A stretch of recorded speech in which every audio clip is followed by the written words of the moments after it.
Okay. So my name is Veeral Lakhani. I'm the CEO of ReliableGroup. The firm was actually started by my father in 1971, believe it or not. So we've been doing software development since then. My father retired about 10 years ago. Me and my brother took over. And we've been having fun ever since. So what we do is we help companies build out technology solutions to enable their businesses to what now everybody needs. Expectations have changed. We work with emerging small businesses, and we work up to mid-markets, and we have also a handful of Fortune 500 or Fortune 1000 clients. We have another part of the business that launched up 3 years ago as a private equity firm that me and my brother launched.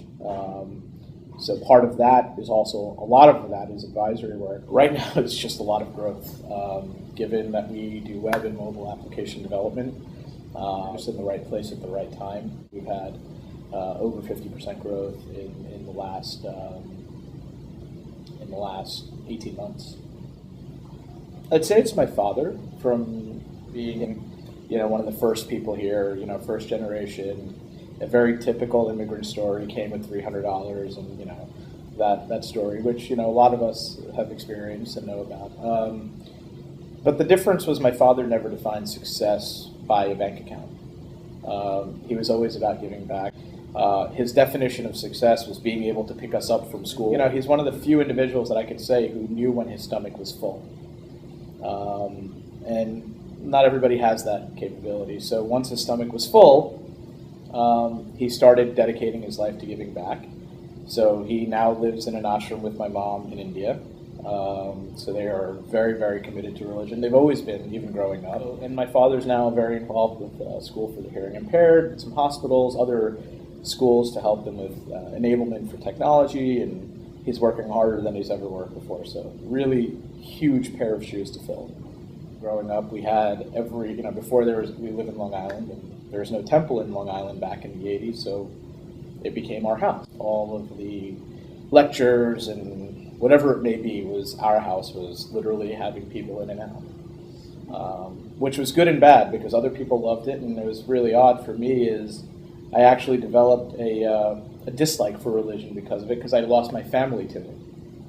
And as like all things in life, it comes full circle, and it comes back into your life later, so you resent it, and then it comes back. Yeah, so I firmly believe in business karma, just doing good and being good and feeling good. And that's a lot of what drives our organization. I feel like given what we do, we're in a very Jain compliant business.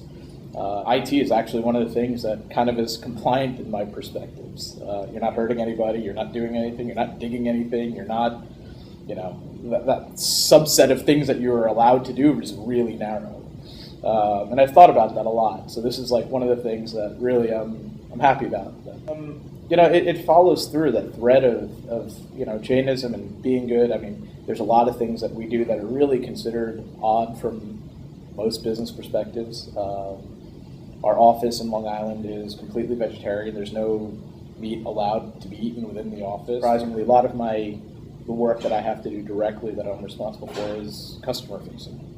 So I'm out a lot. And a number of years ago, I stopped drinking, to be entertaining clients and going out and conferences and this and that and not drink. It's pretty, for a lot of people, it's a challenge. But once you realize how to work with it, it's fine. Nobody really cares. And I also believe that having the right team, both above you and below you, and what above I mean is having the right advisors in all aspects of our life. We seek a coach. Whether you're playing sports, you have a coach. Whether you're, whether you've chosen a guru, whether you've chosen anything, can help shave a lot of time and scale your growth. And even below, choosing the right team is, it's all about having the right team and having what's traditionally known as A players. We're in the middle of New York City. Everyone's a lot of the business community is pretty hardened. And I think it's made me a little softer, so I'm not always thinking about how to make more money. I'm not always thinking about how to be more aggressive. I'm trying to lead a more balanced life and raise my family with that balance as well. And so I'm sure that, I haven't been nearly as successful as I could be.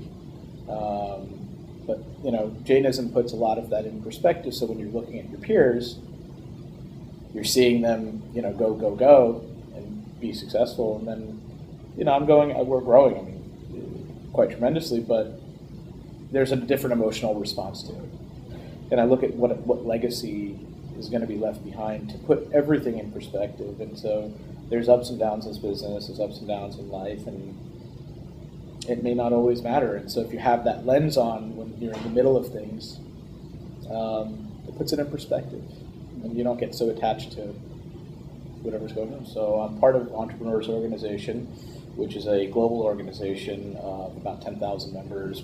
And what it is it's a peer-to-peer learning. So you connect with other entrepreneurs and you learn from one another. So you realize that the journey that everybody's taking, you're not really alone on, and everybody's on it together.